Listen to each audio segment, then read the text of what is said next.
تاریخ میں ایک بات تو طے ہے، ہر بڑی تہذیب کو ایک نہ ایک دن زوال آتا ہے، اس کے شہر مٹی تلے دب جاتے ہیں، لیکن ایران نے جیسے اس اصول کو ماننے سے ہی انکار کر دیا۔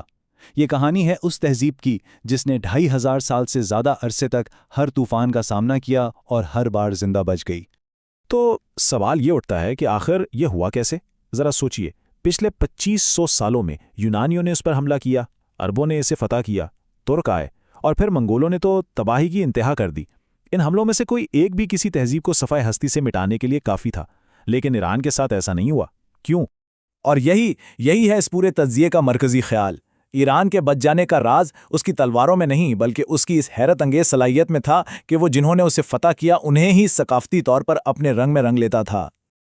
اچھا، تو اس پہیلی کو سلجھانے کے لیے ہمیں کہانی کے بالکل شروع میں جانا ہوگا۔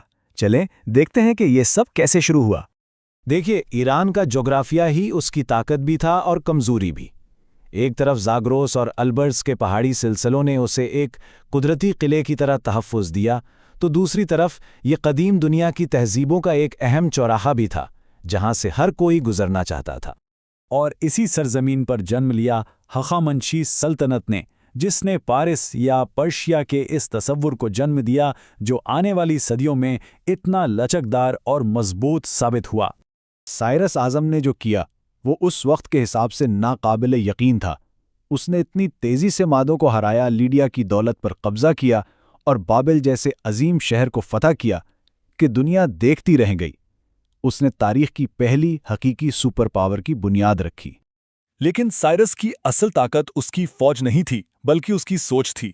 اس کی رواداری کی پالیسی صرف کوئی نیکی کا کام نہیں تھا بلکہ یہ ایک بہت ہی ہوشیار حکمت عملی تھی۔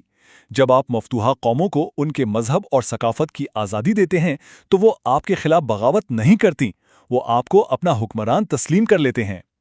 اچھا، سائرس کے بعد آیا دارا اعظم۔ اس نے سوچا کہ اتنی بڑی سلطنت کو چلانا کیسے ہے، تو اس نے کمال کا انتظامی نظام بنایا۔ سلطنت کو صوبوں میں بانٹا جنہیں سیٹرپی کہتے تھے، ان سب کو جوڑنے کے لیے شاہی سڑک بنائی اور پوری سلطنت میں تجارت کے لیے ایک ہی سکہ دارک رائج کر دیا۔ اور اب ہم آتے ہیں اس کہانی کے سب سے دلچسپ اور مرکزی حصے پر، وہ بار بار دہرایا جانے والا نمونہ کہ حملہ آور آتے تھے، فتح کرتے تھے اور پھر خود اسی ثقافت کا حصہ بن جاتے تھے۔ عربوں کی آمد سے ٹھیک پہلے ایران کی ساسانی سلطنت اپنے پڑوسی بیزنطینی سلطنت سے صدیوں تک لڑ لڑ کر اندر سے کھوکھلی ہو چکی تھی۔ دونوں ہی تھک چکے تھے، معاشی اور فوجی طور پر بالکل کمزور۔ تو پہلا بڑا امتحان آیا عربوں کی فتح کی صورت میں، جس نے ساسانی خاندان کا خاتمہ کر دیا۔ بظاہر یہ ایرانی تہذیب کا اختتام لگ رہا تھا، لیکن پھر کچھ بالکل الٹ ہوا۔ ختم ہونے کے بجائے فارسی ثقافت کا ایک نیا جنم ہوا۔ فردوسی جیسے شاعروں اور ابن سینا جیسے دانشوروں نے فارسی زبان اور علم کو اسلامی خلافت کے لیے ناگزیر بنا دیا، یعنی مفتوح قوم فاتح کی علمی اور ثقافتی سمت طے کر رہی تھی۔ اس کے بعد جو حملہ ہوا وہ تو شاید تاریخ کی بدترین تباہی تھی۔ منگولوں نے شہروں کے شہر جلا دیے، کتب خانے راکھ کر دیے اور کھیتی باڑی کا نظام تہس نہس کر دیا۔ یہ ایک ایسی آفت تھی جس سے سنبھلنا تقریباً ناممکن تھا۔ لیکن ناقابل یقین طور پر وہی پرانا نمونہ پھر سے دہرایا گیا۔ اس قیامت خیز تباہی کے صرف چند نسلوں بعد انہی منگولوں کی اولاد نے اسلام قبول کر لیا۔ انہوں نے اپنے دربار کی زبان فارسی کو بنایا اور اپنی سلطنت چلانے کے لیے پرانے فارسی انتظامی ماڈل کو ہی اپنا لیا۔ ایک بار پھر ایران نے اپنے فاتح کو اپنے اندر جذب کر لیا تھا۔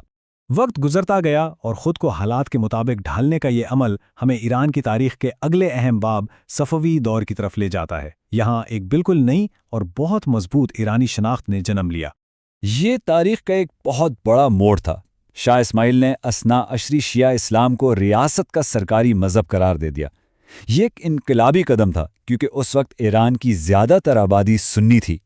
اس ایک فیصلے نے ایران کا مستقبل ہمیشہ کے لیے بدل دیا۔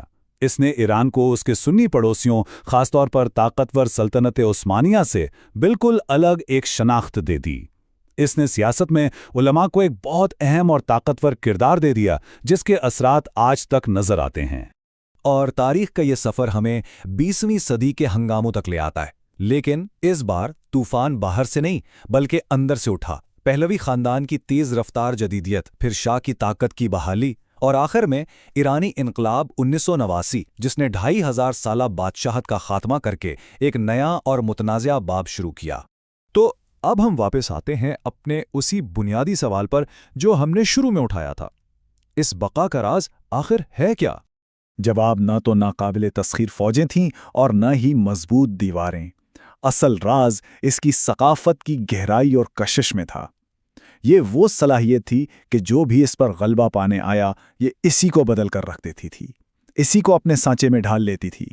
آخر میں شاید یہی سب سے بڑا سبق ہے۔ سلطنتیں بنتی ہیں اور مٹ جاتی ہیں، یہ تو تاریخ کا اصول ہے، لیکن وہ تہذیبیں جو وقت کے ساتھ خود کو بدلنا اور ڈھالنا جانتی ہیں وہ کبھی نہیں مرتی، وہ بس اپنی شکل بدل لیتی ہیں۔